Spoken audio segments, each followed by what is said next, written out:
The Demonic Virtue by Niall R. Piper II. Part 1, Chapter 9. Addifer made the mountain his home. He crawled up to a cave in the side of the mountain where he could hide from the external forces that had up to this point left him to agony. He spent the night with the moon and the day in slumber beneath the mountain. He only came to the sky when the moon rose to the night. He only left its side when the sun rose to dress the sky in an orange-skirted horizon. The morning star cast its light across the soft waves with a red-tinged glow. Addifer would often spend the last bits of the morning watching the tide settle against the rocks below. It was his favorite part of living in the mountain. There was a serenity to the dawn.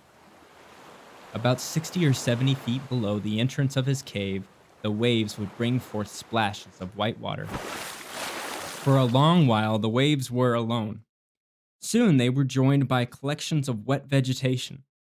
Addifer had spent his nights touching, tasting, and smelling these strange leafy things. Some grew from the rocks and some floated in the sea. Yet, on this particular morning, Addifer spotted something new amid the seaweed. A shelled creature had attached itself to the rock wall below. Addifer stared at it for some time. He watched the waves rush against a hard gray shell. Curious and welcomed by the experience, Addifer began to descend from his cave to approach it. He climbed the rock basin and stood on a nearby ledge where he would touch the plants.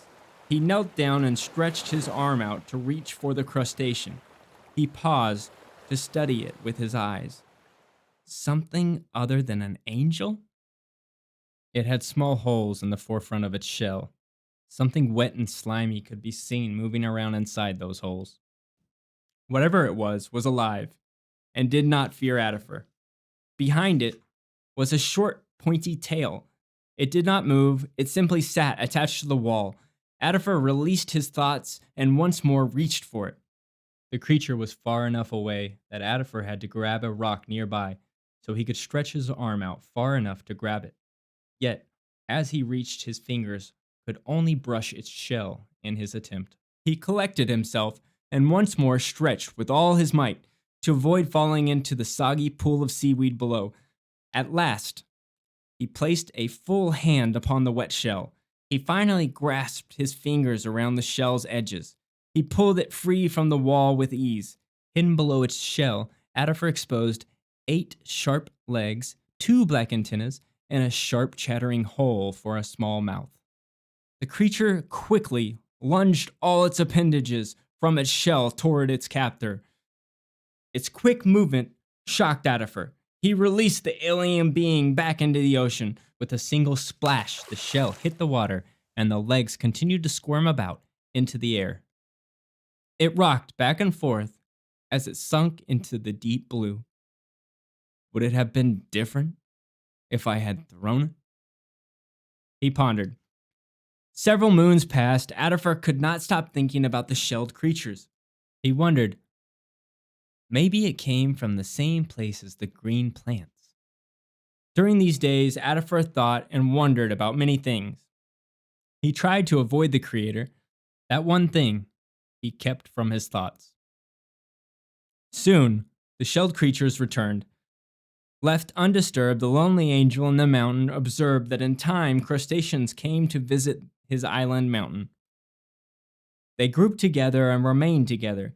He stayed in his cavern and used the days and nights to observe these strange creatures. Their slow movements and strange stagnation intrigued him. They often attempted to crawl over one another unsuccessfully. These beings entertained him. He began to move each new creature. He grew attached to their company.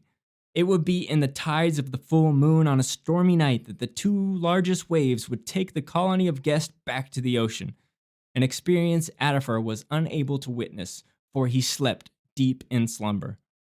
He rose once more to the moon, excited to join his friends from the mountaintop. He was shocked to see an empty rockside. Addifer crawled down for the first time in a long time and searched the whole mountain base for the creatures, but they were nowhere to be found. When the loss of his friends became apparent, he wept. Only a blank wall with scratch marks remained to catch the morning light from then on. With the feeling of remorse, he placed his hand to his heart, his chin to his chest, and one foot in front of the other, as he made his way back to the hole in the side of the mountain. Chapter 10. Alone, and feeling the power of that truth, Addifer stood at the cave's entrance to embrace the broad daylight. He stretched his arms out to the great star in the sky. He tried to bring his energy to control it, but fruitless efforts were made aware to the lonely angel atop the mountain. He dropped his head in his arms, then stared into the ocean. Perhaps he too should reside in its depths. A coolness emanated from behind him to brush against his naked back. The cave was calling to him. He turned his back on the sun and watched the hole in the cliffside grow deeper and darker. It felt like a good place for his miserable being to reside. It felt like crawling into the belly of a beast. Addifer walked and crawled blindly through miles of cavernous labyrinth.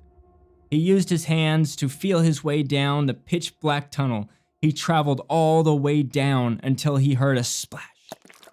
A rock had tumbled below to a cold pool of standing water. The narrow passageways ceased to exist as he could now feel the source of the cold air and acoustic echoes of his breath in a large room. Slowly and cautiously, he entered his feet into the water. He could hear each splash of his footsteps echo upward. How he wished to bring forth his light. He tried to focus his mental energy on summoning his halo to return. He thought about the light and centered his energy on his forehead, but no halo came to light his way. He was unable to find such a thing in this place.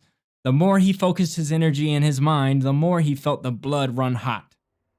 The nerves and rushing blood told him to stop summoning the light. Yet, he continued to force it into existence.